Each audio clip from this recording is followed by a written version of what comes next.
अब ये जो तुमने बोला है ना, दोबारा बोलने की हिम्मत मत करना। मैंने ऐसा भी क्या बोल दिया यार? तुम मना भी तो कर सकती थी ना। मैंने तुम्हारे साथ कोई जोर जबरदस्ती तुम्हें फोर्स किया है जो तुमने मुझे इतनी सी बात के लिए थप्पड़ मार दिया? इतनी सी बात? तुम मेरे साथ एक्स्ट्रा मैरिटल अफेयर रखने के लिए बोल रहे हो? तुम्हें इतनी सी बात लग रही है? मैं शादीशुदा हूँ, मेरी शादी मनीष से हो चुकी है। So what? मैं भी शादीशुदा हूँ सौरा। घटिया, कितने नीच इंसान हो तुम। ये सब सोचने से पहले तुम्हें अपनी वाइफ का चेहरा एक बार भी नहीं दिखाई दिया? हाँ, नहीं दिखा। मेरी वाइफ से मेरी नहीं बनती है। और वैसे भी तुम्हारा पति भी तो बाहर काम करता है ना, हफ्ते में सिर्फ एक बार आता है। ये अकेले अकेले जवानी काटने से अच्छा है हम दोनों क्वालिटी टाइम स्पेंड करते हैं। एंड आई प्रॉमिस किसी को कानों कान खबर नहीं होगी। इतने घटिया, नीच, गोबर टाइप के इंसान हो तुम सागर। मेरा पति दूसरी सिटी में मेहनत कर रहा है और मैं यहाँ उसे चीट कर दूं? सभी करते हैं सौरा। तो अपने ऑफिस में प्रिया है, वो भी तो शादीशुदा है ना, फिर भी उसका ऑफिस में बॉयफ्रेंड है ना। आजकल ये एक्स्ट्रा मैरिटल अफेयर ना बहुत कॉमन सा हो गया है। हो भी क्यों ना, पति या पत्नी सुबह से लेकर रात तक ऑफिस में लगे रहते हैं, फिर घर जाते हैं, खाना खाकर सिर्फ सो जाते हैं, अगले दिन फिर ऑफिस में आना होता है। अरे तो भैया, जब पूरा दिन ऑफिस में बिताना है तो क्यों ना ऑफिस में किसी को ढूंढ लो। अब तुम खुद बताओ, मैं प्रैक्टिकल बात नहीं कर रहा हूँ। तुम्हारी ये प्रैक्टिकल बात गई भाड़ में।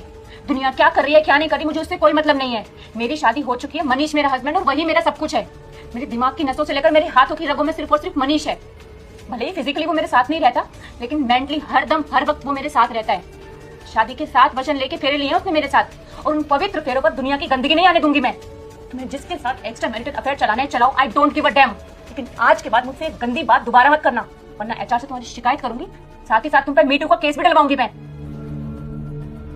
वो भी नहीं लगना चाहिए, है ना? वैसे मनीष, एक बात बताओ सच सच, तुम्हें डर नहीं लगता कि कहीं मैं तुम्हें चीट ना कर दूं?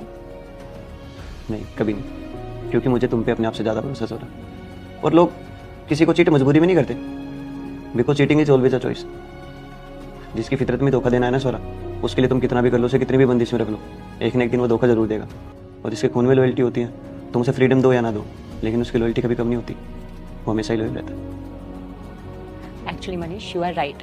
आजकल जो लोग बहाना देकर चीटिंग करते हैं कि पति पत्नी के पास एक दूसरे के लिए टाइम नहीं है और इसलिए वो एक्स्ट्रा मैरिटल अफेयर चलाते हैं, तो मैं उन लोगों से एक बात कहना चाहती हूँ कि पुराने ज़माने में हस्बैंड्स एक साल के लिए बाहर शहरों में जॉब करने के लिए जाते थे और उनकी वाइफ गाँव में परिवार के साथ रहती थी। उन दोनों के बीच में इतनी दूरी होने के बावजूद वो कभी चीट नहीं करते थे, क्योंकि उस टाइम पर लॉयल्टी का ज़माना था। लेकिन आजकल तो चीटिंग इतनी आम हो गई है कि किसी को लॉयल रहना ही नहीं है, जैसे वो सागर, इडियट।